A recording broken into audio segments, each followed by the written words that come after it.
Welcome back to the Bible and Christian Spiritual Formation, and thanks for watching this brief intro video to the video that you're going to view for this week's lecture.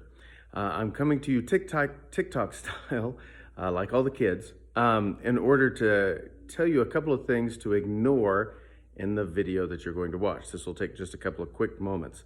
I had hoped to re-record this video, but I have not been able to find the original manuscript, and time hasn't allowed it, and you need to view this material before our conversation next week.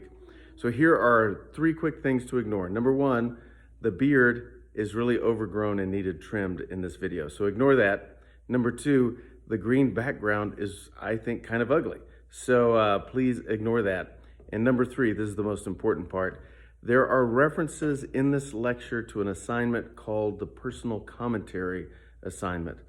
Ignore that. You're not doing that in this course.